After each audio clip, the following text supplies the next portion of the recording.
आज हम समझने वाले हैं बेटा परागकोश की संरचना। हालांकि पिछले वीडियो में भी हमने समझा था परागकोश की संरचना, लेकिन अलग अलग आधार पे परागकोश की संरचना को हम लगातार समझ रहे हैं। हमने समझा था परागकोश के बारे में कि परागकोश क्या होता है, एक द्विपालित संरचना है। पहले आपको यह जानना जरूरी है कि परागकोश पुष्प का नर भाग होता है ना, जिसमें परागकण का निर्माण होता है। और मैं आपको बार बार बता रहा हूं कि परागकण नर युग्मकोद्भिद होता है, परागकण नर युग्मक नहीं होता। ये बात जहन में जरूर रखिएगा। तो हमने समझा था पिछले वीडियो में कि किस प्रकार से परागकोश की संरचना होती है, जिसमें हमने जाना था कि लघु बीजाणुधानी क्या होती है, लघु बीजाणु क्या होता है, कब हम लघु बीजाणुधानी कहेंगे, कब हम लघु बीजाणु कहेंगे, कब परागपुटी का निर्माण होता है, यानी कि कब हम परागकोश कहेंगे, कब हम उसे परागकण कहेंगे। ये सारी चीजें हमने समझा था। तो हमने जाना था कि लघु बीजाणुधानी में क्या क्या पाया जाता है। तो हम जानते हैं लघु बीजाणुधानी में 4 क्या पाई जाती हैं, है ना। एक परागकोश में क्या पाया जाता है भाई, एक परागकोश में पाई जाती हैं 4 लघु बीजाणुधानियां। ये है परागकोश की संरचना। हमने पिछले वीडियो में इसे जब समझा था तो हमने कुछ यूं समझा था, क्योंकि आपको थोड़ा सा रिफ्रेश किए देता हूं। ये था हमारा परागकोश की संरचना, कुछ यूं था परागकोश। तो हमने जाना था कि परागकोश में 4 लघु बीजाणुधानियां पाई जाती हैं। यह ऐसा चित्र हमें कब प्राप्त हुआ था, जब हमने परागकोश को अनुप्रस्थ काटा था तो हमें कुछ इस प्रकार की संरचना प्राप्त हुई थी, जिसमें हमने बताया था कि लघु बीजाणुधानियों की संख्या टोटल कितनी होती है, 4 होती है। हालांकि हम ये जानते हैं कि परागकोश में कितनी पालियां होती हैं, 2 पालियां। पाली का मतलब परागकोश 2 खंडों में विभाजित होता है ना। इसे आप प्रथम खंड, इसे द्वितीय मानेंगे। यह सवाल जरूर पूछा जाता है, मैं बार बार आपको समझा रहा हूं कि लघु बीजाणुधानियां कितने, एक परागकोश में एक पाली में कितनी लघु बीजाणुधानियां होती हैं, तो 2।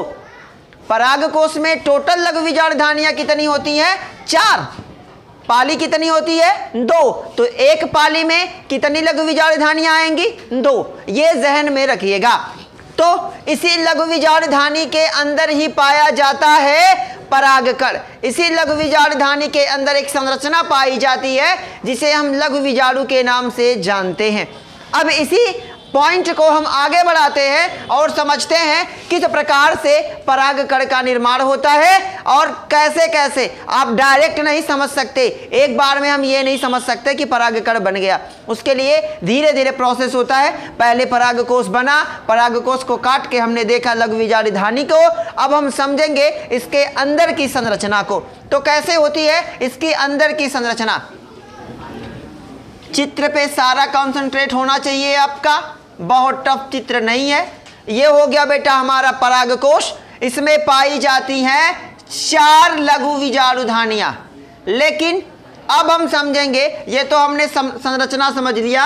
अब हम समझते हैं कि परागकोश में परत कितनी पाई जाती हैं। परतों के आधार पर परागकोश, आधार पर परागकोश, आधार पर परागकोश। पॉइंट समझिएगा, एक परागकोश में 4 लघु बीजाणुधानियां पाई जाती हैं। अब एक एक पॉइंट को ध्यान से और बखूबी देखिएगा। तो एक परागकोश के बाहर का जो आवरण होता है ना, इस परत को हम किस नाम से जानते हैं।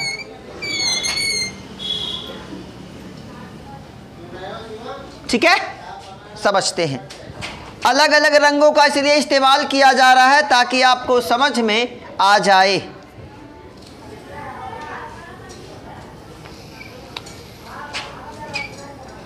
ये एक संरचना, ये तीसरी परत और एट लास्ट चौथी परत।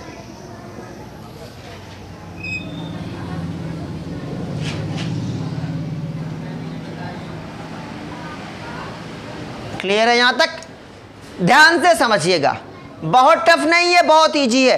तो आप कहेंगे परागकोश के अंदर कई प्रकार की परतें पाई जाती है। हालांकि 3 प्रकार की परतें पाई जाती हैं, टेपिटम, अंतस्त्वचा, अंतस्थीसियम। अब हम समझते हैं कौन सी परत है।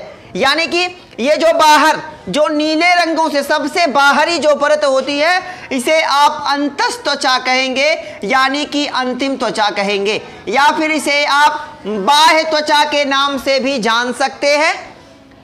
परागकोश के सबसे बाहर पाई जाने वाली संरचना कहलाती है बाह्य त्वचा, या फिर जिसे अंतस्त्वचा के नाम से भी हम जानते हैं। इसके जस्ट बाद की जो त्वचा, जो परत होती है, जो कि 2-3 परतें पाई जाती हैं, इसे हम कहते हैं अंतस्थीसियम। अंतस्थीसियम याद रखिएगा, सबसे बाहर की परत कहलाती है अंतस्त्वचा, और उसके बाद की जो 2 से 3 परतें, याद रखिएगा, पूछा जाता है कि वह कौन सी परत है जो जिसकी 2-3 परतें पाई जाती हैं, तो वो होती है हमारी अंतस्थीसियम। यह एक ऐसी परत है जिसकी मतलब एक ऐसा भाग है परागकोश का जिसमें इसकी 2 से 3 परतें पाई जाती हैं। हालांकि समय के साथ साथ जैसे जैसे परागकोश परिपक्व होगा, वैसे वैसे अंतस्थीसियम और इसके बाद की एक परत है जिस परत का नाम है भैया टेपिटम। यही पूछा जाता है मोस्टली कि टेपिटम परत कहाँ पाई जाती है। तो परागकोश की सबसे आंतरिक परत या सबसे अंदर की जो परत होती है, वही हमारी कहलाती है टेपिटम। टेपिटम की स्पेशलिटी क्या है? तो ये पोषण प्रदान करती है।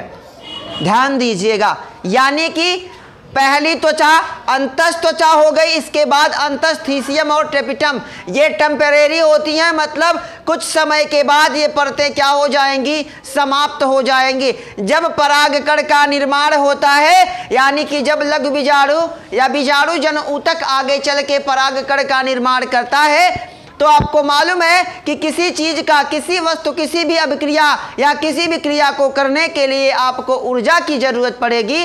तो परागकण को परिपक्व होने के लिए ऊर्जा की जरूरत पड़ती है, पोषण की जरूरत पड़ती है, और उसे वो पोषण कौन सी परत देती है? टेपिटम परत देती है। ये एक ऐसी परत है जो पोषण देते देते स्वतः ही समाप्त हो जाती है। जब आप देखेंगे एक परागकण का चित्र, तो आप देखेंगे उसमें आपको टेपिटम अंतस्थीसियम नहीं दिखने वाली है। हालांकि दिखने तो अंतस्त्वचा भी नहीं है, क्योंकि ये स्फुटन, जब परागकोश फटता है तो परागकण निकल जाते हैं, तो अंतस्थीसियम जो अंतस्त्वचा है ये तो वहीं पड़ी रह जाती है। तो परागकण में ना तो आपको अंतस्थीसियम दिखेगी, ना तो आपको अंतस्त्वचा दिखेगी, ना तो टेपिटम दिखेगी, क्योंकि जब परागकण जैसे जैसे परिपक्व होता जाएगा, टेपिटम उसे पोषण देती जाएगी, देते देते, मतलब यूं कहे पोषण देते देते देते देते क्या हो जाती है? टेपिटम पूरी तरह से समाप्त हो जाती है। ठीक उसी प्रकार से अंतस्थीसियम भी धीरे धीरे विलुप्त हो जाती है, और बची केवल रह जाती है अंतस्त्वचा, जो परागकोश के स्फुटन के समय क्या होती है? टूट जाती है। यही है इस इतना परतों के आधार पे परागकोश की संरचना।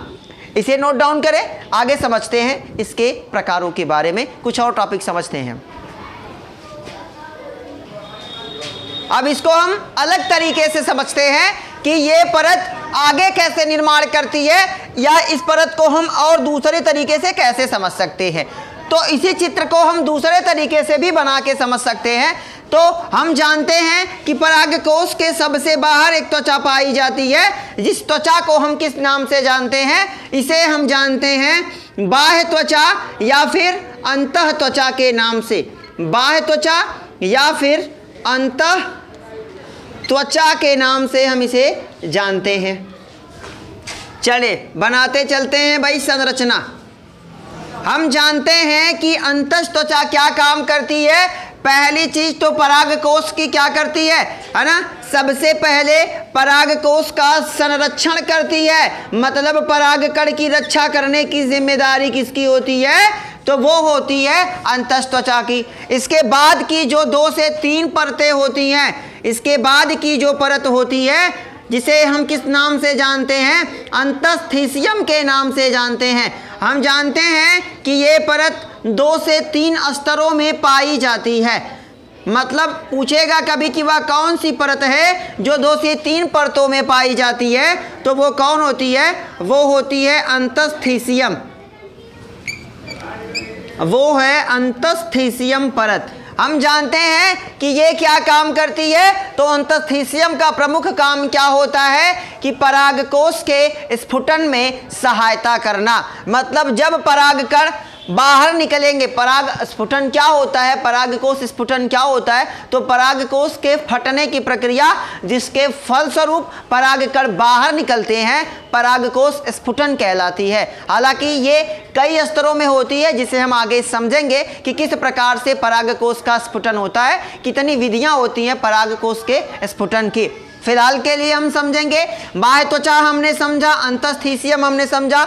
इसके बाद की जो परत पाई जाती है उस परत को हम किस नाम से जानते हैं? उसे हम जानते हैं बेटा टेपिटम के नाम से। और सबसे इम्पॉर्टेंट जो परत है वो हमारी टेपिटम है, क्योंकि टेपिटम का प्रमुख कार्य होता है परागकण को पोषण प्रदान करना, ताकि वो परिपक्व हो सके, आगे चल के वह नर युग्मक का क्या कर सके? निर्माण कर सके। हम जानते हैं कि परागकण नर युग्मकोद्भिद होता है। इसके बाद जो संरचनाएं पाई जाती हैं इन्हें हम कहते हैं, है ना, यही है हमारी लघु विजाणु, है ना, लघु विजाणुधानी, जिनके अंदर तैयार हो रहे हैं ये लघु विजाणु।